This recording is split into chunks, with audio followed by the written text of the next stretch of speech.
ഈ രാജ്യത്തുള്ള ജനങ്ങൾ വളരെ വ്യക്തമായ നിലക്ക് മനസ്സിലാക്കിയതാണ് സമസ്ത കേരള ജമിയത്തുൽ ഉലമയെ സംബന്ധിച്ച്. ഈ 100 വർഷക്കാലം ഇവിടെ ഈ രാജ്യത്തിൻ്റെ മതേതരത്വം, ഇവിടുത്തെ മതസൗഹാർദ്ദം, ഇതൊക്കെ പൂർണ്ണമായി സംരക്ഷിച്ചുകൊണ്ടിട്ട് ജനങ്ങളിൽ എന്തെങ്കിലും നിലക്കുള്ള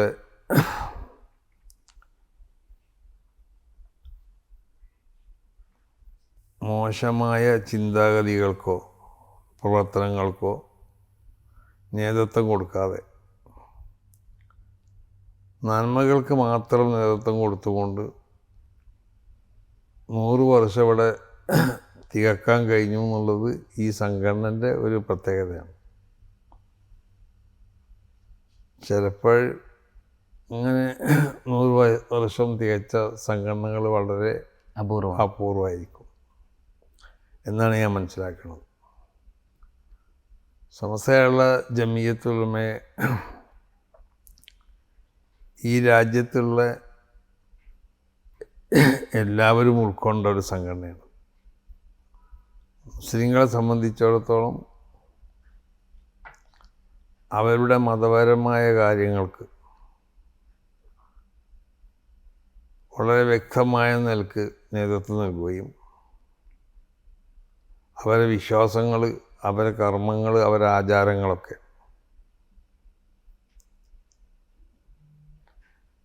മഹാനാവുന്ന നബിയുന മുഹമ്മദ് സ്വല്ലല്ലാഹു അലൈഹി വസല്ലമ തങ്ങൾക്ക്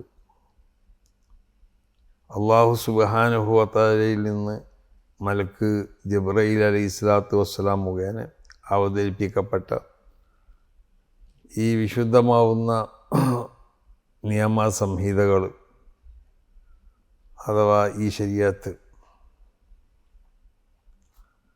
അതിന് ഒരു വള്ളിക്കും പുള്ളിക്കും യാതൊരു നിലക്കുള്ള വ്യത്യാസങ്ങളില്ലാതെ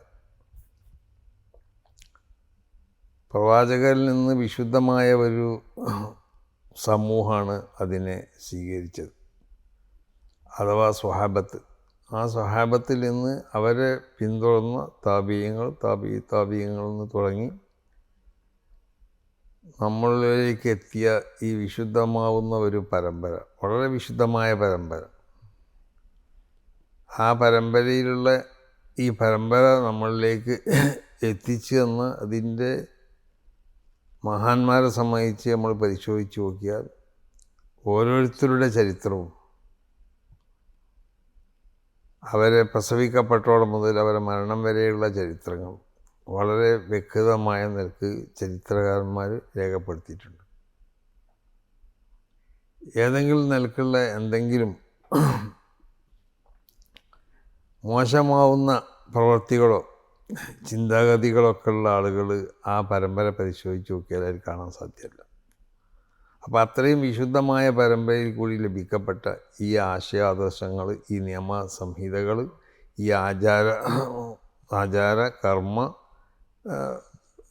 വിശ്വാസപരമായ കാര്യങ്ങൾ, ഇതിവിടെ സംരക്ഷിച്ചു പോകുന്നു എന്നുള്ളത് തന്നെയാണ് മുസ്ലിങ്ങളെ സംബന്ധിച്ചിടത്തോളം അവരെ സന്തോഷിപ്പിക്കണമെന്ന്.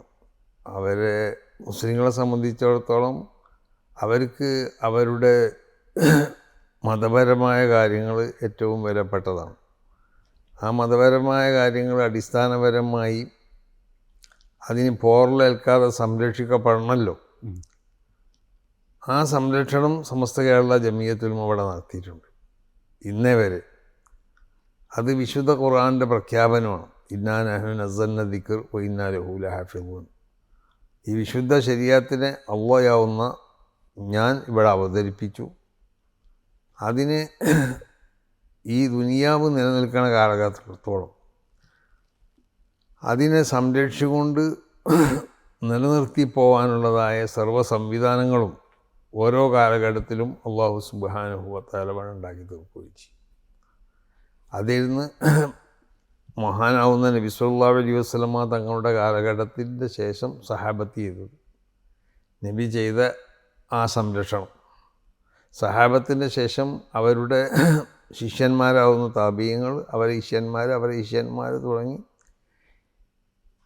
ഇന്ന് നമുക്ക് ഇത് ഏൽപ്പിച്ച നമ്മളെ മഹാന്മാരാവുന്ന നമ്മളെ ഉസ്താദന്മാർ, നമ്മളെ മശായിഖന്മാർ, അവരൊക്കെ ചെയ്തത് ഇതിൻ്റെ സംരക്ഷണമാണ്. അപ്പോൾ ആ സംരക്ഷണം ഓരോ കാലഘട്ടത്തിലും ആ കാലഘട്ടത്തിന് അനുയോജ്യമായ നിലക്ക് അല്ലാഹു സുബ്ഹാനഹു വ തആല സംവിധാനിക്കുന്നതാണ്. അപ്പോൾ ആ സംവിധാന രൂപത്തിൽപ്പെട്ട അതിൻ്റെ ഒരു മാർഗ്ഗമാണ് സംഘടിതമായ നിലക്കുള്ള സംരക്ഷണം. അപ്പോൾ സംഘടിതമായ നിലക്കുള്ള സംരക്ഷണം ആവശ്യമാണെന്ന് സമസ്ത കേരള ജമിയത്തുൽ ഉലമ രൂപീകരിക്കപ്പെടുന്ന കാലഘട്ടത്തിൽ അന്ന് ഇവിടെ ഉണ്ടായിരുന്ന മഹത്തുക്കളാവുന്ന സാദാത്തുക്കൾ, പണ്ഡിതന്മാർ, അവർക്ക് ബോധ്യപ്പെട്ടതിൻ്റെ അടിസ്ഥാനത്തിൽ അവർ സംഘടിതമായി കൊണ്ടുള്ള ഒരു പ്രവർത്തനത്തിന് ആവശ്യമാവുന്ന സംവിധാനങ്ങൾ അവർ ഒരുക്കി. അതാണ് സമസ്ത കേരള ജമിയത്തുൽ ഉലമയും അതിൻ്റെ പോഷക സംഘടനകളൊക്കെ. അത് ഇവിടെ 100 വർഷം കഴിഞ്ഞു. ഈ 100 വർഷത്തിനിടയിൽ ഞാൻ ആദ്യം സൂചിപ്പിച്ചല്ലോ,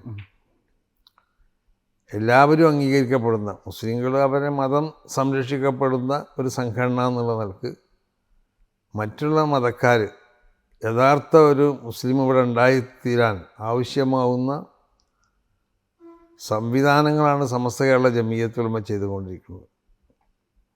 അപ്പോൾ യഥാർത്ഥ ഒരു വിശ്വാസി ഇവിടെ ഉണ്ടായിത്തീർന്നാൽ അത് വിശുദ്ധമാവുന്ന ഇസ്ലാം മതത്തിനെ പറ്റി മനസ്സിലാക്കണവർക്കറിയാം. അതിൻ്റെ നിയമങ്ങളും അതിൻ്റെ പ്രവർത്തനങ്ങളും അതിൻ്റെ മറ്റുള്ള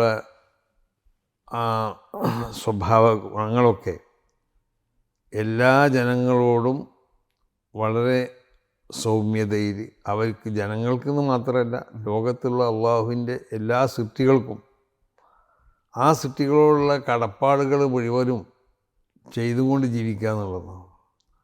അപ്പോൾ ഒരു യഥാർത്ഥ മുസ്ലിം ഉണ്ടായിത്തീർന്നാൽ മറ്റ് മതസമൂഹങ്ങളോട് അവർക്കുള്ള അവർ ചെയ്യേണ്ട കടപ്പാടുകളൊക്കെ പൂർണ്ണമായി നിർവഹിക്കുന്നവനായിരിക്കും യഥാർത്ഥ ഒരു മുസ്ലിം.